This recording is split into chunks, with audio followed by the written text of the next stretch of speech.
Thank you very much, Roy, and thank you very much to the Roman Society for inviting me, to Tim Purnell for mentoring me for the last 2 years, and special thanks to the donor who's generously supported me in the role of Germanicus Scholar. I hope to give just a little bit back today. So, the video you just saw was taken by reporters from the French press agency AFP in London at King's Cross on the 1st of October 2022. Many, if not most of you, will have heard of Don't Pay UK, a grassroots campaign against the energy price hike and the cost of living crisis more broadly. It's a campaign that takes place in a moment of great internal instability in the United Kingdom, with some general European trends linked with the war in Ukraine, rising inflation and high cost of energy, and some more specific results of the political direction taken by the UK governments in the last decade: worsening working conditions, real terms pay cut in wages, shrinking economy, including some issues created by Brexit and COVID and the worsening of the North-South divide. This complex and potentially explosive social situation paved the way for an increase in union activities, symbolized by, but not exhausted in the campaign, enough is enough, and in informal politics, with grassroots movements taking a more prominent role in nationwide news. Other demonstrations took place in many UK cities, but I listed on the slide only the one in Glasgow under the Energy Regulator HQ. Cold opens can often appear confusing to an audience, but this is not an episode of a TV show, regrettably, and I should now stress some points of interest for the visual text that we just saw. It is a symbolic performance. The burnt bills are facsimile bills made available on the Don't Pay UK website, together with a bill burning guide to organize bill burning demonstration in your own city or town. It can take place in a symbolic space or in a symbolic time. The London demonstration is in front of King's Cross, through which a lot of people walk every day. But it takes place on the 1st of October, the date in which the price cap was revised. The Glasgow demonstration that I mentioned took place in front of the Energy Regulator HQ, which is clearly a symbolic site of protest. Demonstrations often take place in a space that is symbolic to the contested issue. For instance, the climate justice movement started its march last month from the gardens in front of Shell HQ, near Waterloo Station, here in London. The intended audience of any symbolic demonstration is wide, but is particularly the government, which has the power to intervene on the problem. Therefore, it is mainly a matter of pressuring the main political actors into taking action. This means that symbolic collective actions have always a mediated effect, and their objectives are not immediate. In the case of Don't Pay UK, even the payment strike is intended only to provoke action from the government by temporarily withdrawing payments, not by refusing to pay the bills at all. This case seems to confirm some quite familiar assumptions that are often held by contemporary Western observers in dealing with any collective action. Most protests only perform conflict and do not have immediate goals achievable through direct action. Now that our cold open fast forward is complete and has hopefully left you with some curiosity, as cold opens are supposed to do, we move to the actual topic of the day. Unfortunately, I have not in tune, so we'll have to make do with the title slide.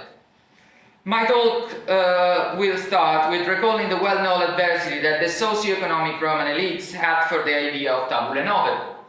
After a discussion of categories and a short summary of the legal provisions that went under the name of tabula nove, I shall discuss the only available case study to analyze an ancient demonstration on this topic: the barricades around the forum erected by the multitude led by Publius Cornelius Dolabella in 47 BCE. Asking myself what the people who took part in that demonstration for a cancellation of debt wanted to achieve. I argue that we have neglected for too long the materiality of the slogan of tabula nove. In the process, I'll try and reply to the question that constitutes the title of my talk today, and finally I will draw some notes in way of conclusion about the relationship between the multitude and the leader. On the 13th of February of 50 BCE, Cicero wrote Atticus a long and complex letter at a very critical time, meo per tempore per necessario, we read. Cicero was proconsul in Cilicia, and he needed his friend, who happened to be his most important informer, to tell him about the events in Rome in a year that will prove to be the beginning of the end for the Republic. Atticus, however, was away. Since the disaster in Carre in 53, where Marcus Crassus died, the Parthians remained a constant preoccupation for the Senate, and the political situation deteriorated. In the meanwhile, Pompey could not lead an army to war in the east, because the elites were fearing the possibility of an appeal, or even a full-blown revolutionary transformation, metus rerum novarum. And the Senate was hostile to Caesar, who, after the victorious campaign in Gaul, was leading his army back to the capital. In the letter, Cicero goes on talking about his plans and mentions a financial scandal in Salamis involving some powerful Roman political personalities, among which Brutus. Just before the end of the letter, he adds a minimal digression, a mere few lines of great interest to my topic today, introduced as a propos et en passant, in quo quidem odu parerdon. Cicero informs us that the Senate recently passed a decree in creditorum causa, because of the creditors, setting the legal interest rate to the 1% simple interest or 12% annually. It must have been the end of 51, just after Atticus had left Rome. It is rather unclear whether in causa means in the interest of creditors or because of them, but I would propend for the second option. It seems more likely in such a context that interest rates needed to be kept under a certain rate, because Veneratores had pushed them too far. Maybe the phenomenon is to be linked to inflation, which seems to have been on the rise, as Philip Kay suggested in his book Rome's Economic Revolution. However, the suggestion, I admit, derives from contemporary events, is hard to verify, and would take me far away from my topic today, so we'll have to leave it aside. The history of laws on interest rates is quite uncertain. We know of Lex Cornelia Pompeia Unchiaria of 88 BCE, setting the very same interest rate, 1% simple. Whether there had been a law that changed it between 88 and 51, or the Senate simply restated the same rules, cannot be determined due to the lack of sources. Cassius Dio mentions that in 49, creditors were seeking repayments in silver, which means in coin. And despite the concomitance of the Civil War accelerating economic processes, causes were rooted in long-standing economic issues. Cicero's letters often mention the concept of numorum caritas, which has been differently interpreted in the scholarship. Either it was a reduced circulation of cash, or an expensiveness of money, or in other words, high interest rates on loans. Whatever the case, the financial crisis was part of the background to the political collapse of the Republic. What is certain, going back to our first text, is that by 51, Cicero was afraid that a solution of all debts could become necessary at any point. If one of the decrees he refers to was surely the one about interest rates, a larger economic intervention had probably taken place, as the plural might suggest, before Atticus left Rome. If the tiny delay accorded by Caius Julius Caesar Strabo as curule edile in 90 BC was considered by a wealthy friend of Cicero's, Lucius Lucceius, to be nunquam quenquam rei publice plus, the worst blow ever dealt to the state, it is clear that the general cancellation of debt was seen as a thorough tragedy. A measure like that would have changed forever one of the most important aims of the Roman Respublica, disregarding the right to own private property. According to Cicero's De Officiis, written in 44, men gathered in society to protect their goods. In Book 2, Cicero argues that the first duty of any Respublica is to protect private property, and treats the policies of redistribution endorsed by the so-called populares as the most ruinous policy that could be conceived. Agrarian distributions, debt cancellation, or rent reliefs undermine the Fundamenta Republicae, and particularly Concordia, which cannot exist when money is taken away from one party and bestowed upon another, we read. And second, would take away equitas, that is destroyed, in Cicero's words, if the rights of property are not respected. Damaging concordia, redistribution can only foster social conflict, discordia. The final fundamental value threatened by the redistribution of wealth is fides, which is presented as the greatest bond of a respublica. For there is nothing, we read, that upholds a government more powerfully than its credit, and it can have no credit unless the payment of debts is enforced by law. Cicero plays here with the multifaceted meaning of fides, a value that can be defined as trust between two or more parties, or reliability, but was also connected to the payment of one's financial debts. Cicero posits the debt bond as the foundational tie of any society, as it is a guarantee of social cohesion translating onto the moral plan. The connection to real-life politics is immediately made explicit by Cicero, who recalls his consulship as the year in which measures of debt cancellation were most forcefully demanded by a group of men of every sort and rank.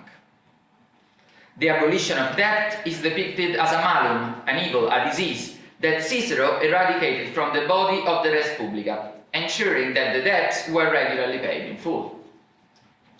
Before delving into the details of the case study, I may spend yet a few minutes talking about categories.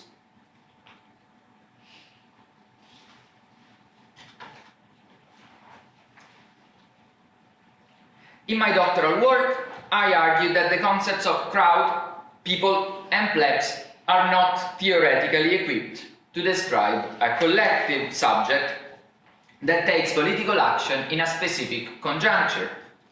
While crowd and people are theoretically weak and incapable of describing a particular collective body in its historical capacity, plebs is usually an aristocratic description of otherness, and, if turned positive, focuses on identity traits rather than material needs. Finally, those sociological approaches, like the one focusing on tabernari and opifices, which we see in Cicero's Proflacco, these approaches that have been favored in the scholarship risk to reiterate ancient prejudices and put too much weight on Cicero's standpoint, especially if we think of Cicero's description of concio govers as bloodsucker of the treasury. On the contrary, one of the subjects I proposed there, the multitude, is an intrinsically materialistic one, and it is in this corporal sense that multitude is a class concept. In fact, starting from the idea of the operaisti, that classes come into existence through class struggle, Negri's class analysis, Tony Negri, the Italian philosopher, is not strictly economically conceived, as in the traditional Marxist approach, which focuses only on modes of production. The classes that matter are those defined by the lines of collective struggle. In this sense, race, for instance, is just as much a political concept as economic class. This means that its being a class subject does not constitute a hurdle to its application to the Roman world. The classes from which social conflict stems can be as diverse as the actual categories of differentiation in that society. Identifying the existing conditions for potential collective struggle and express them as a political proposition, in Negri's words, is the task of a theory of class. The same can be said of the subject matter of this paper. The axis upon which power relations are constructed in the Roman world, why A is considered different from B and why that matters, can reveal which singularities could be considered as part of the multitude. These groups will find their reciprocal link in the common living conditions. Moreover, in Negri, the concept of class shifts to consider both the exploitation in production and, in his own words, insofar as it constitutes productive society, social cooperation for production. Once we read class in relation to the multitude, then, the concept of exploitation will be defined as the exploitation of cooperation. Its objects are not individuals, but singularities and their combination.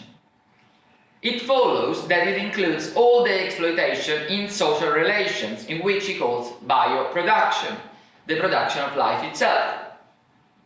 As Foucault's history of sexuality was prompted by the need of investigating a history of the body that could consider its natural and social dimension at once, Negri's theory of the multitude is that of a struggle for liberation of bodies, in which corporality and sociability are integrated.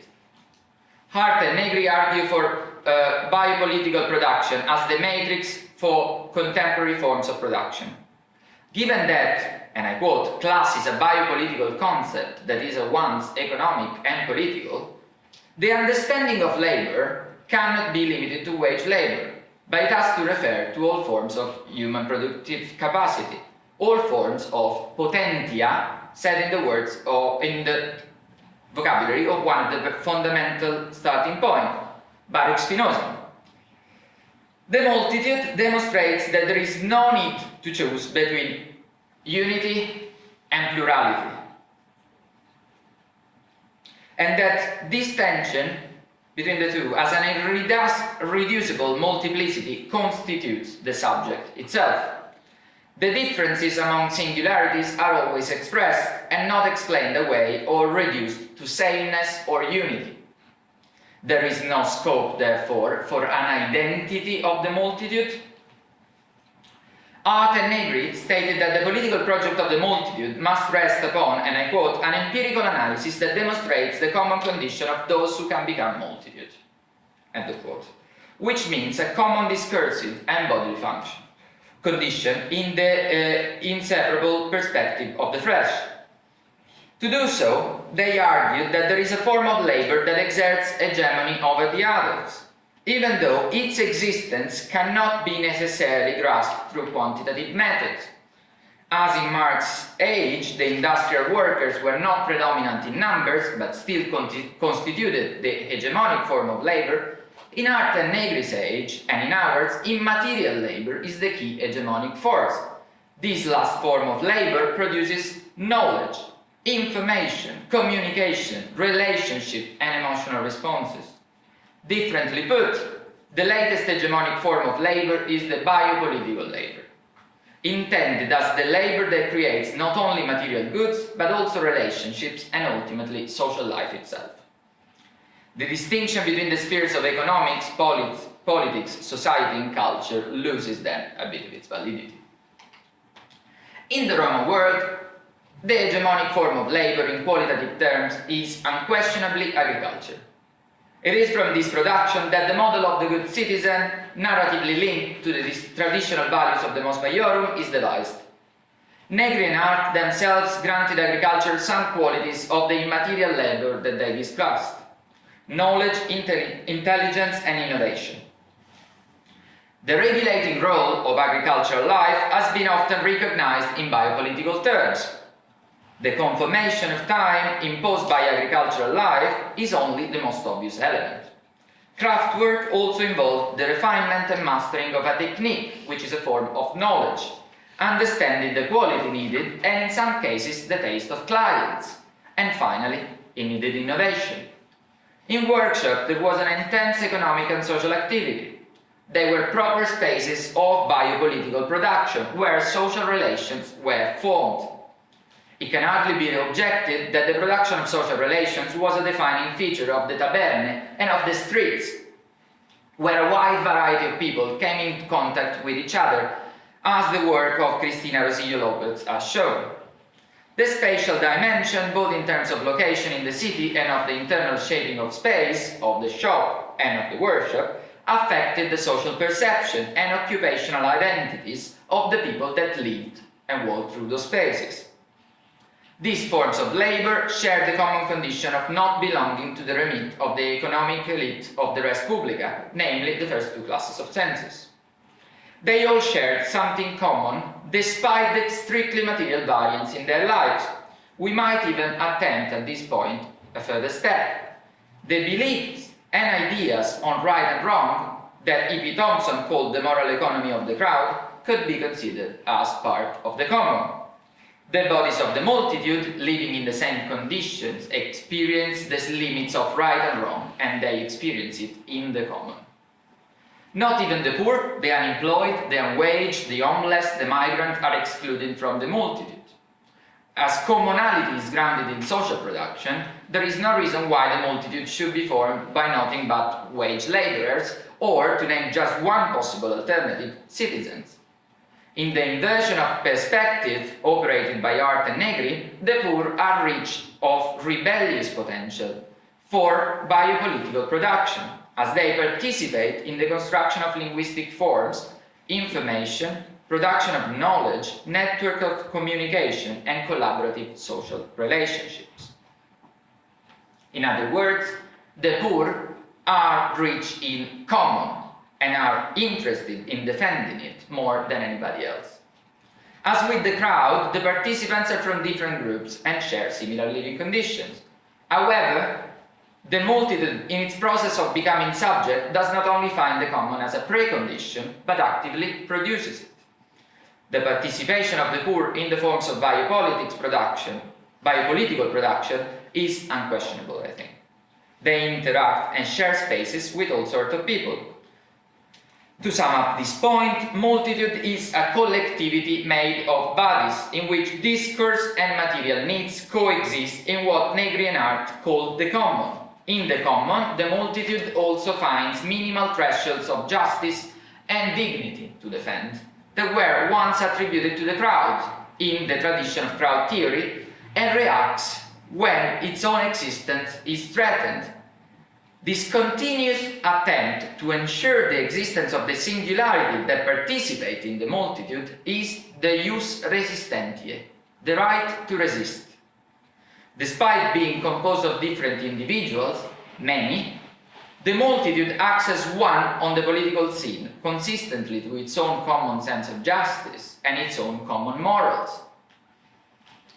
In the absence of what we might call a social movement, the multitude expressed the view commonly shared by its members of what is acceptable while addressing its material needs at once.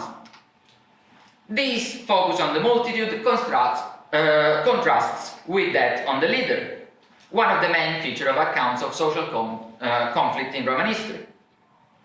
Because of the bias in ancient sources, the popular masses are usually seen as mobilized by a demagogue or popularis tribune and deprived of any political agency. Late Republican turmoil is generally described as a sequence of seditious tribunes, beginning with Tiberius Gracchus in 133 BCE. In all the cases of internal discordia during the last century of the Republic, the focus is on the demagogic program of the leaders and the means of mobilization of the popular masses, used as tools in the political struggle among members of the elites. This tendency is particularly clear in the historiography of Catiline and Claudius, where Cicero's point of view has noticeably affected how we understand the events. Both Catiline and Claudius are represented as driven by the desire of personal power, which is possible, of course, gathering crowds of criminals and outcasts, which is less likely. This is consonant with the theoretical tradition of crowd theory that I mentioned just before, originated in the famous pamphlet The Crowd, A Study of the Popular Mind by Gustave Le Bon, published in 1895 and still translated to this day. The work is a bitter aristocratic polemical pamphlet disguised under medical language against the vulgar masses, and it is fueled by the anxieties caused by the beginning of working class movements and the eruption of the masses on the historical scene after the French Revolution. A direct influence of crowd theory on our field is easily discernible in Van der Broek's Popular Leadership and Collective Behavior in the Late Roman Republic, a book that came out in 1980. Van der Broek relies on the sociologists Bloomer, Turner Killian, Tarrow, and Tilly. In the section titled Theoretical Starting Points, after describing the sociological theories of these authors, he concludes that the notion of social movements should be refuted for collective behavior in the Roman Republic. In his reading, the goals of the crowds were mostly political, and, I quote, goals of material kind constituted a minor part of the total, end of quote. Only in collective behavior linked to problems in the food supply. Consequently, Van der Broek's model stresses the role of popular leaders, whose objective was to hold a prominent position within the existing structure. It must also be noted that his interpretation of the role of leaders is the least theoretically informed, as he admits early on, defining a popular leader as a person who in some way provides leadership to collective behavior. It seems to me that the lack of theoretical foundation makes Van der Broek relapse into a common sense model of leadership, highly influenced by mobilization theory. He highlights a tripartite leadership structure composed as follows: top leadership, assistant leadership, and intermediate leadership. The first level is that of the great men of the Republic, like Caesar and Pompey. The middle level was made of junior politicians holding lower magistracies, particularly the tribunate. Finally, on the lower level, there were members of the plebs with an elevated social status, which might have been the gratiosi or homines noti recently discussed by Andrea Angius. This overly schematic system seems inadequate to read our case study, as we will see in a minute. For the time being, however, I would like to stress that in Van der Broek's top-down model of mobilization, the leader is the only one with agency. This is to say, the subject remains the politician, and the politician only, who resorted to mobilize sectors of the plebs for his own interest. The system considers then only great men and their agency. Van der Broek has the leader as a central figure, fundamental for the success of the demonstration in the strategy of mobilization. Magistrates' involvement legitimated collective actions. Their personal image had to be constructed through largiciones and public gains, and through the military value demonstrated in the army, and of course through the cursus honorum. Then, when the plebs trusted the candidate, he made their voice heard through a contract temporarily joining the interest of the plebs with those of the magistrate. So much for Van der Broek. In La Plebe de Rome et sa culture, Cyril Courrier describes his reading as a reaction to Van der Broek's top-down model. Using the cases of Catiline in 63 and Claudius in 57, in which the plebs withdraws its support to the leaders when their material gains were fewer than the potential losses, he argues that in certain cases the plebs had come to a collective decision, or at least position, I would say, before the beginning of the actual collective action. In his reading, then, the plebs could come to a consensus independently from the leader. In keeping with his broader argument, Courrier individuates the crucial space of mobilization in the neighborhood, thanks to the middle bodies, such as, for instance, the magistri vicorum, and one of the basic mechanisms of what he calls a specific plebeian memory, a traditional interpretation of the history of the plebs as a collective body. As it might be clear from this quick summary, Courrier's refusal of the importance of leadership is linked to an attempt of tracing the emergence of the plebs as a political subject and giving back to the people some agency. Having isolated the plebs media, a non-elite group that behaved according to elite cultural models, Courrier described the emergence of an identity and of a specific plebeian opinion through the analysis of collective behavior. As Christopher Smith noted, given the lack of direct plebeian sources, and I quote here, the necessary methodological step is to make the plebs a bigger, baggier, and messier concept, its identity not being rigorously policed except for some very specific juridical reason, and its notion of boundaries being somewhat contingent, end of quote. In other words, the risk is to describe the development and creation of an identity of an imaginary subject created by narrative of the elites. For the purpose of this discussion, we should limit ourselves to note that the resulting imaginary plebs is an artificially unified concept that never represented a specific historical subject. This might be, unfortunately, an unavoidable character of the very concept of plebs.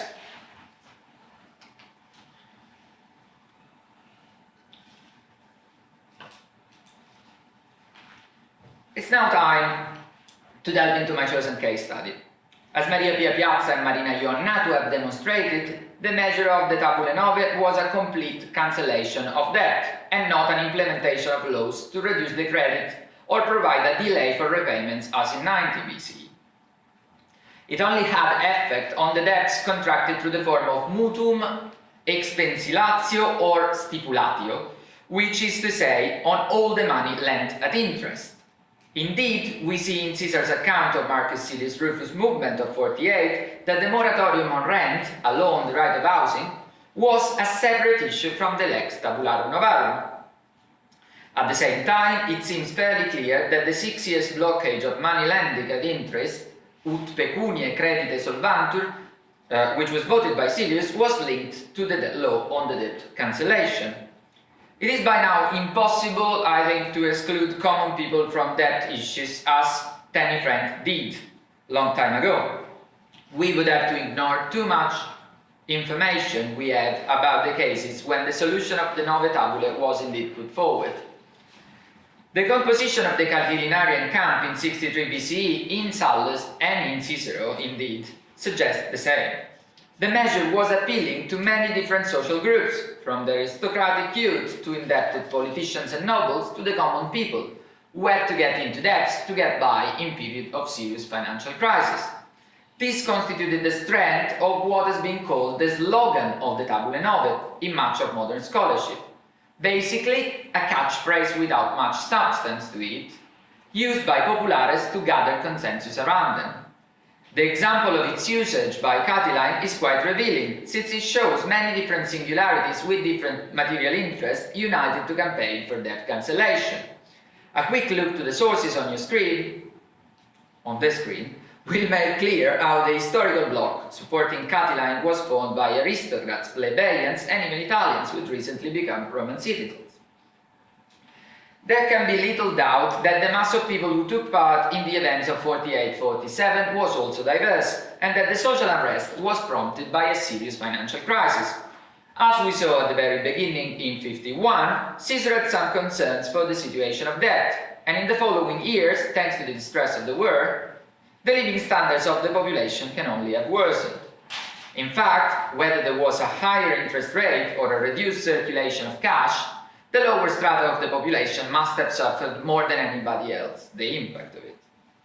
We also must consider that the largest part of the population stayed in town during the Civil War, of the 50s of course. It can be calculated that only a rate between 5.6 and 13% of the Roman population, not including a enslaved population, was directly involved in the campaign according to different estimates. After the failure of Marcus Silius Rufus' attempt to promote debt cancellation in 48, which I will not discuss today because of time constraints, Caesar had to put a brake on social unrest in Rome.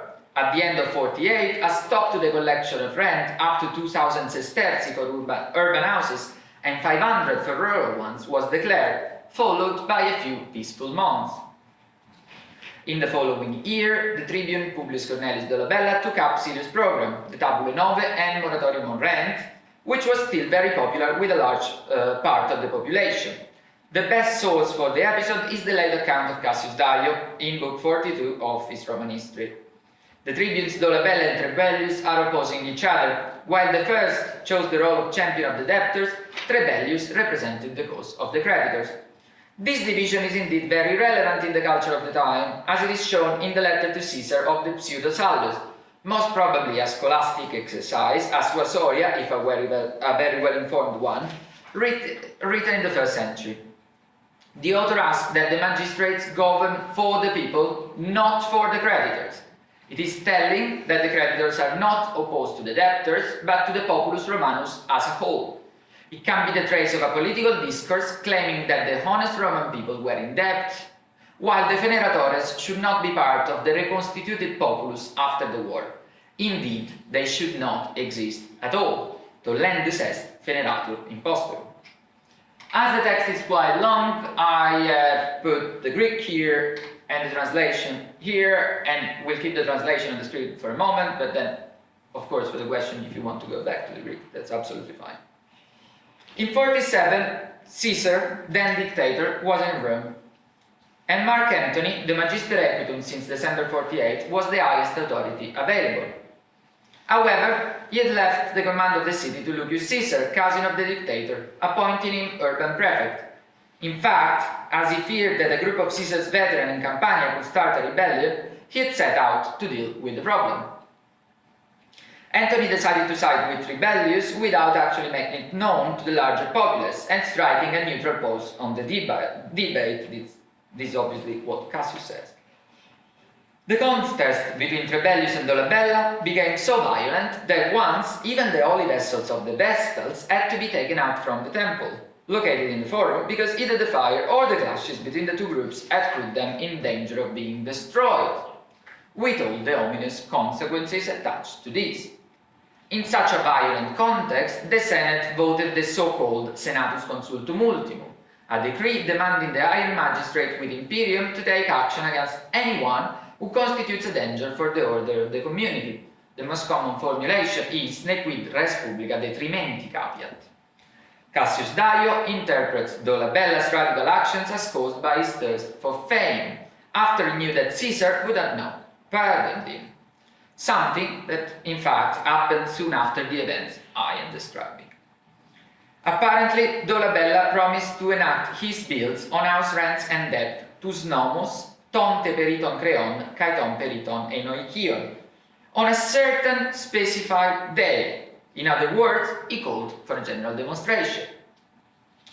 The appointment might have been spread through word of mouth or local person of interest in the neighborhoods, maybe the Vico Magistri or head of the Collegia Compitalicia or other collegia. These were the middlemen considered in Vandenbroek's mobilization theories, like the Lucius Clodiani or Angius Graziosi.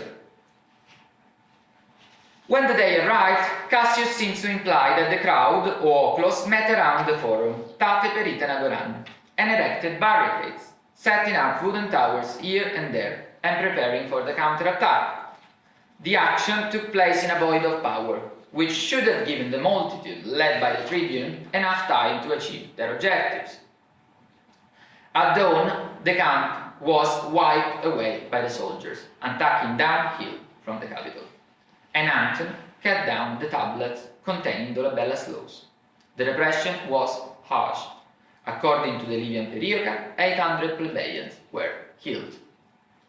The short account given from Cassius Dio has some interesting point which should be considered in the spatial configuration.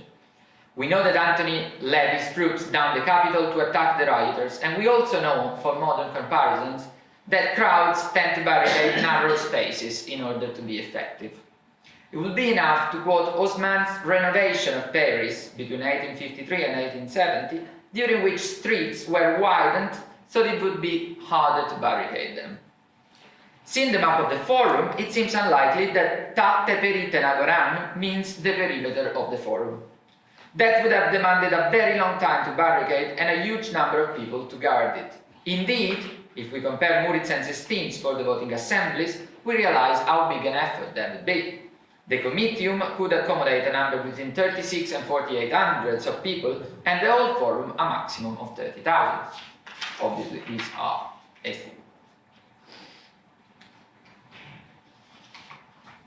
Plutarch writes that Dolabella occupied the forum in order to force the passage of his laws.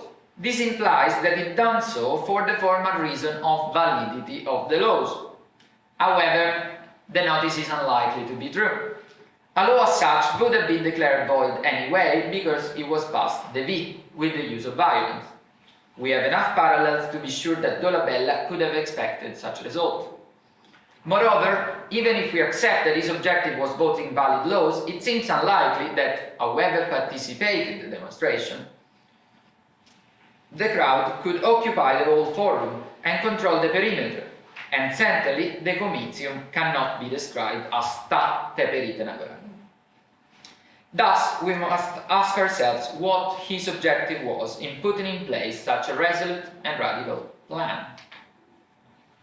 The hypothesis I want to put forward today is that barricades were erected literally ta teperite agoran, meaning outside what we would properly call the forum.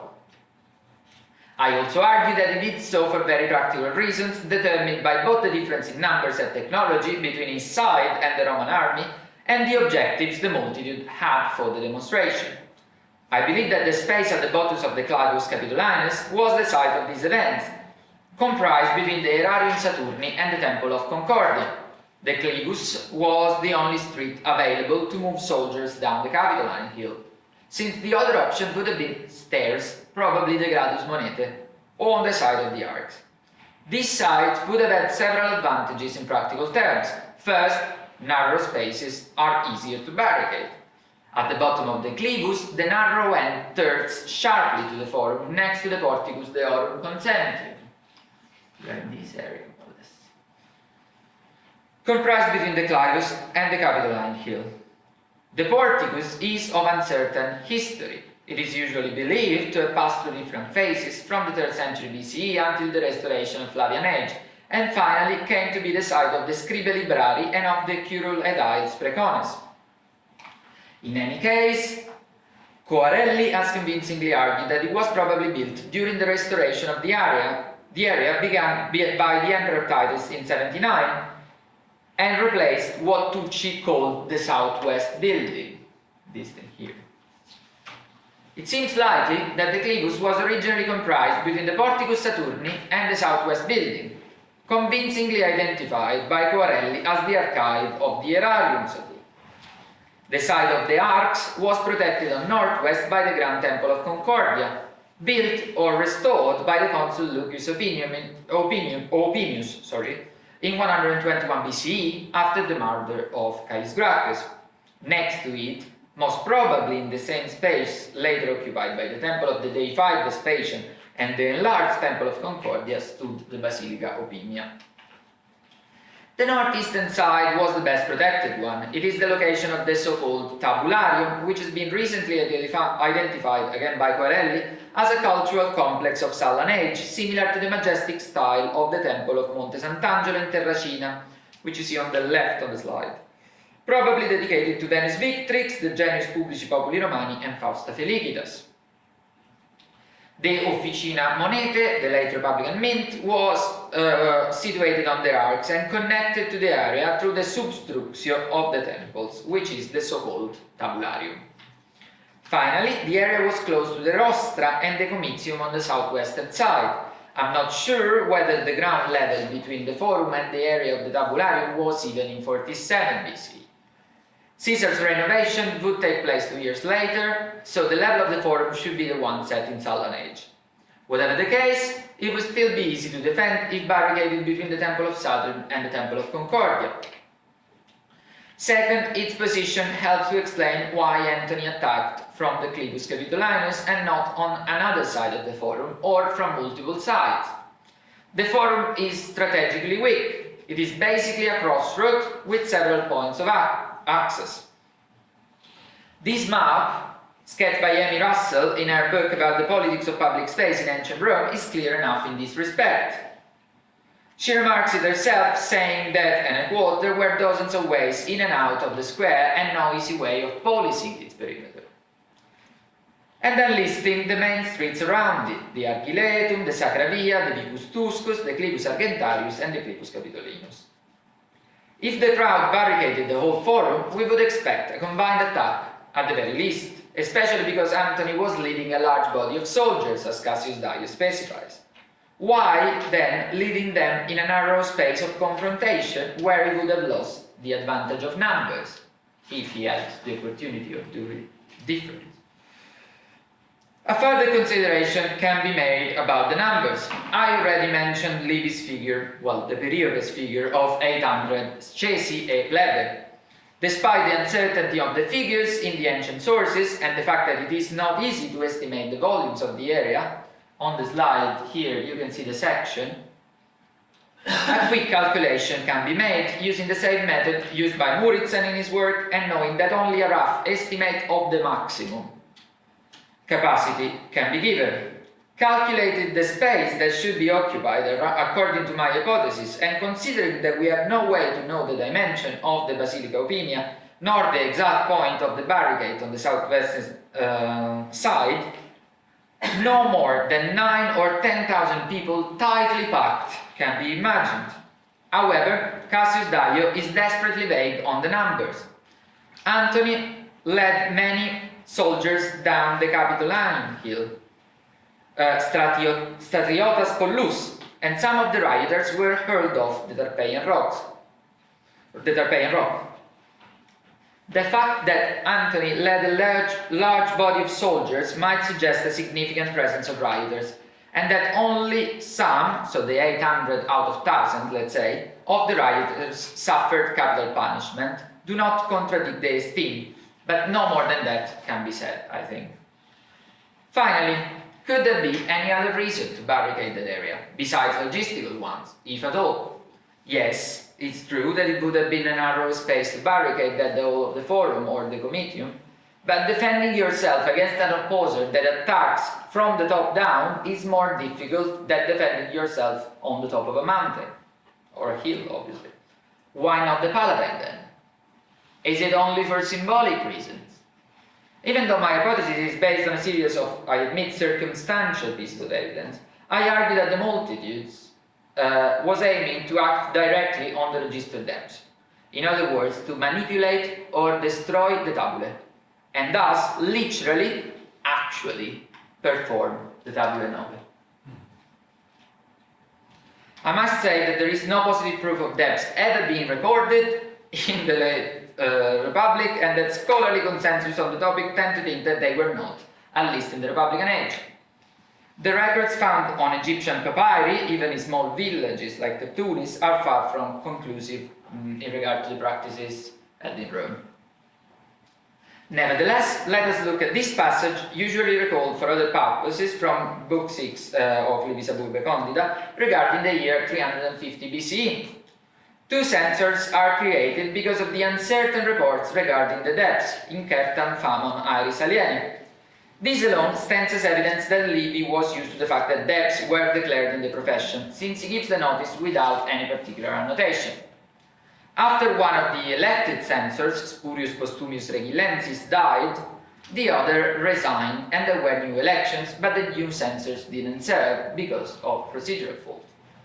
Then Livy says that the Senate opposed religious motives to the election of a third couplet. The tribunes accused the senators of aiming to avoid the evidence of witnesses and public records, tabulas publicas, public records of the census, because they did not want the volume of debt, summum aeris alieni, to be seen, and conspici is a verb that recalls sight, actual sight. This passage, I think, shows that tabulas on the plural can indicate the boards of wood, stone, or bronze on which official documents, whether they are laws, edicta, or senatus consulta, were written for display. Moreover, there is clear proof that the tabulae censorie were on public display, and not only in the archive of the censors, the Atrium Libertatis, if they were kept there at all. The notice of the tabulae censorie being conserved in the Edes Nympharum seems to rely on a slightly more solid ground. Cicero mentions the attempt made by Claudius to set the Edes on fire, so that the memory of the public recensus could be destroyed in 52 BC. Even though it is possible that Cicero fabricated the notice, the fact that it does not problematize why Claudius' followers would have burned the Edes Nympharum seems to me a good indication of the uncontroversial position of the Tabulae Censoria. Either way, there can be no doubt that the Tabulae Publica of the census were both the public boards on display and the archival documents kept in the tabularium. To say it in a plainer way, there must have been two sets of documents, both named tabulas. One set was meant to display the census to the populace in a function of publication, while the other set was conserved in the Edes Nympharum as a warranty of truthfulness, an official record. Moreover, it seems clear that Claudius targets the tablets in the Edes Nympharum, which will be burned down then in the riots following his death, again in 52, because they were the one assuring the truthfulness of the records. We know that the Tabulae Publica, which included the Tabulae Censoria, could be displayed in temples or as the 12 tables in plain form. They could also have been displayed on the outside of the Aerarium Saturni, a building that served as partial public archive. We have mentions of laws on display there. Laws and Senatus Consulta were not valid until they were deposited in the Aerarium Saturni. This suggests again a series of two sets of documents with different purposes, as it was the case for the census. However, laws and Senatus Consulta were not the only documents to be deposited there. We are informed of registries of foreign embassies and financial documents. Indeed, the Aerarium was associated with money and account, and kept the records of debts to the state, mainly deriving from contractual obligations or from the imposition of fines.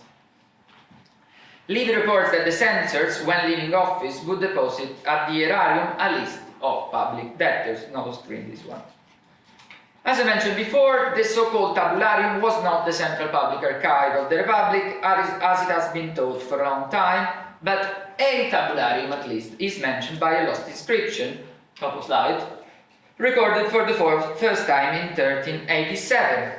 Coarelli convincingly argues that the substructio and the tabularium are two different structures, and that the latter is indeed what Tucci called the Southwest Building, and contain part of the documents of the Aerarium Saturni.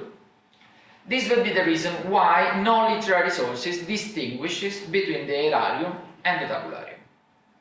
Despite what has been long thought, it seems very unlikely that debt bonds were only regulated through privately conserved tablets, at least in Rome at the end of the Republic. On the one hand, the parallel of the Forme Agrorum would push us to believe that records were kept in an archive. For instance, private records of the Forme were not valid unless confirmed by official public records. It has been argued that the corpus of the Chromatici Veteres was actually a public enterprise begun under Vespasian and finished under Domitian, aiming at the reconstruction of the archival records destroyed with the Tabularium.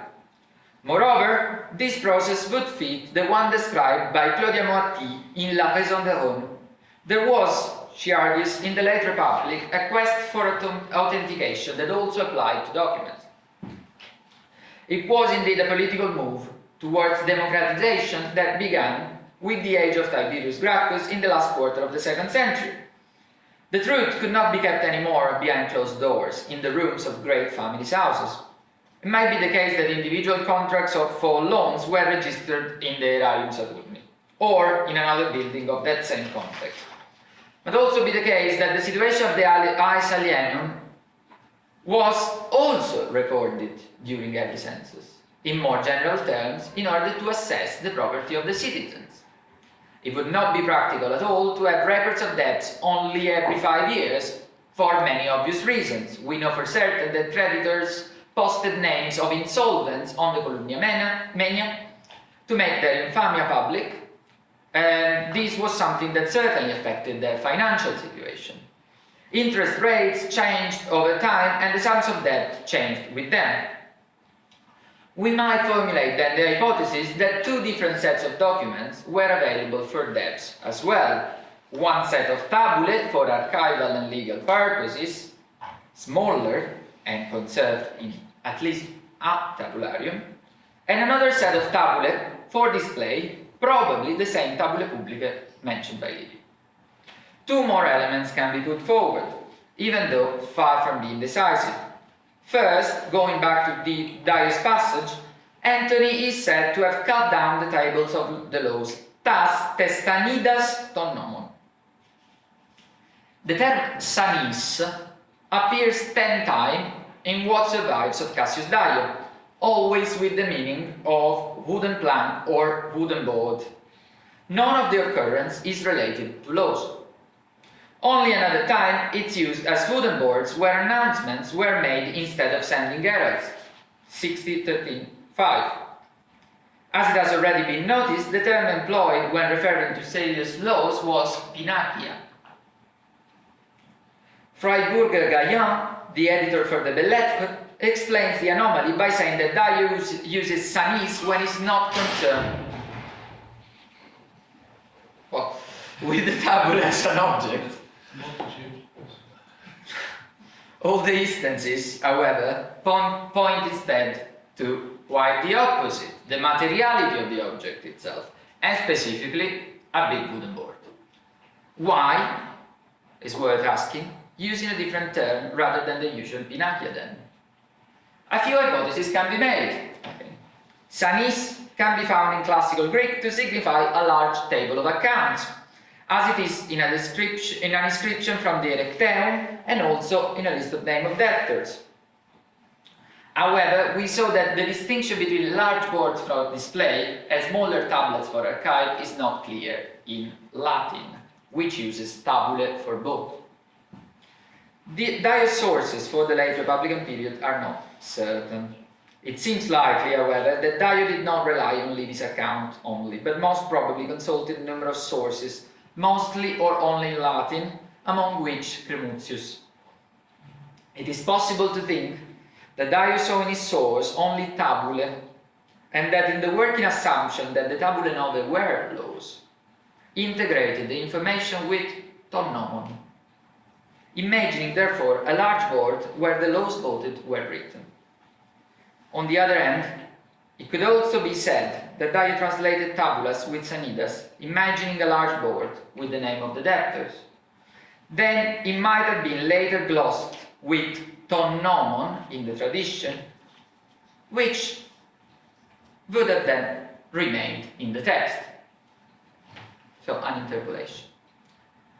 There's a last option that I would like to consider. Dio is actually thinking about large tables made to display the laws, since there are parallels in classical Greeks for such a usage. In that case, we can recover an element of the text.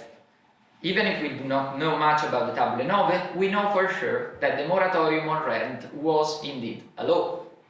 We could suppose that Dolabella and the rioters had enacted both the promises at once. On the one hand, the direct action on the debt breakers, on the other, a vote for the laws on the house rents. If that was the case, moreover, we could consider that the position would have the advantage to be the right sport for preparing public boards for display, sanidas, and tablets for the purpose of validity, to deposit in the erarium, pinatia. Finally, a further source should be added to the picture. It is a letter to Atticus, where Cicero is considering how to find some quick cash because Terentia needs some to travel. He said to have written to Philotimus about the provision for the travel and that he should get it either from Moneta or from the OP. It's not clear whether the OP were bankers or feneratores, but it's clear that Cicero hopes to get some cash quickly. It is, however, even less clear why and how he means to get the money from the mint. The passage has usually been taken as the proof that private citizens could bring silverwork to the mint in exchange of cash. But there is no other mention of such practice. However, this doesn't display why the parenthetical clause is positioned after moneta, nemo in insolvit.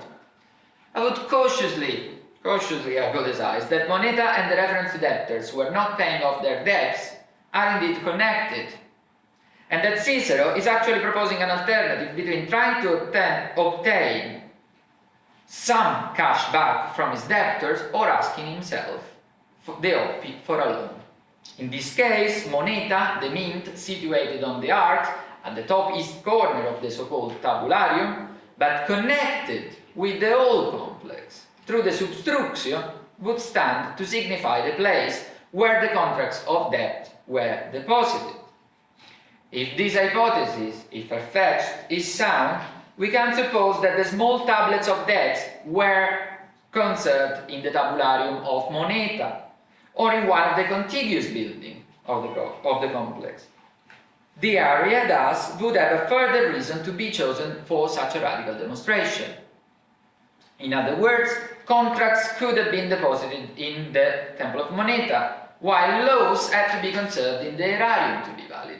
If that was the case, the space chosen by the multitude would be particularly strategic to achieve the objectives of the demonstration as reported by Cassius Dio.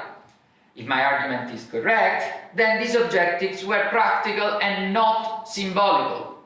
Our modern assumptions of what a protest should be might have stood in the way of a full appreciation of the ancient phenomenon. To sum up, I tried to argue that the multitude occupied the area between the Temple of Concordia and the Erarium Saturni for precise, practical reasons. They wanted to manipulate the tablets of debts and therefore enact Tabula Nove. Moreover, they could have voted the law on house rents, written it on a big board for display, and deposited the smaller tablets in the Erarium for the purpose of validity. Despite the limited sources available, I believe that the hypothesis offers an explanation to some conundrums posed by Dio's account of the events. Focusing on the materiality of the object seems to solve the issue, at least to me, that it solves the issue of the name of the measure, Tabule Nove, which insists exactly on the tabule, on the materiality of the tablets. Applying this idea to the only extant account of a particularly radical demonstration for Tabule 9 has indicated the need for a reconsideration of some of the assumptions held in the scholarship so far, among which the lack of any public registration for private debts and the symbolic value of demonstrations. It seems to me that the case study suggests that a better knowledge of demonstration-related debt issues and their objectives can bring us to a better understanding of the role of debts and financial crisis at the end of the Republic and in the end of the Republic. At this point, I'd like to add a few conclusive notes in regard of the relationship between the subaltern political subjectivity and the leader. Let us look at the passage in Cassius Dio again and focus our attention on who has agency in the event, as Cyril Courrier and Julio Magallanes de Oliveira invited us to do in their latest edited volume, dedicated to ancient history from below. Even if Dolabella is indicated like the agent of the measure of the Tabule 9, a few lines before, Cassius notes that Dolabella tried to convince Antony to endorse the legislation as something that would have pleased the oi polloi, the many. In other words, the choice of the multitude predates the topic of the leader, as it would have been expected, given what happened during the previous year with Marcus Silius Rufus. As in Rufus' case, Dolabella's interest seemed to be political in the context. He might have wanted to get rid of his own debt issues, for instance, or more likely, he wanted to gain some personal power out of Caesar's shade, against Pollio and Trebellius, who sided with the Boni, especially if we are to believe that they were operating on the assumption that Caesar would have not survived the war, as Dio seems to suggest at 40-30. To create a bond with the subaltern subject, Dolabella is said to have prompted the erection of a statue of Claudius to inscribe himself in a tradition of leaders respected by the multitude. To conclude, these were not symbolic demonstrations. They had practical objectives, achievable through direct action, and were concerned with pressing material needs, rather than with any feature of plebeian identity. This suggests that multitude works better as an analytical concept. In fact, the most prominent features are related to the own existence of the subalterns, to the survival of their bodies. This is not and doesn't make the demonstration any less political, though. They take direct action to solve their material problems, showing determination and re-establishing a threshold of acceptable living conditions on the political axis. The fact that the demonstration lasted for 2 years with different leaders is further confirmation that the multitude had an independent will from that of the leader. Their bond lasted as long as the grievance remained unresolved. In fact, Antony's repression is not as effective to crush the unrest as it could have been expected to be. On the contrary, the multitude keeps the social pressure high until Caesar's legislative intervention brings back some internal harmony, some concordia into the city, giving the subalterns a relief from the burden of paying for their roof and from the dangers of death. In this, the multitude acted as one according to their common needs and common rights. The political decision is not of the leader. He was the one forced to adapt his political program to please the material grievances of the multitude and support their jus resistentia. Thank you very much for your attention.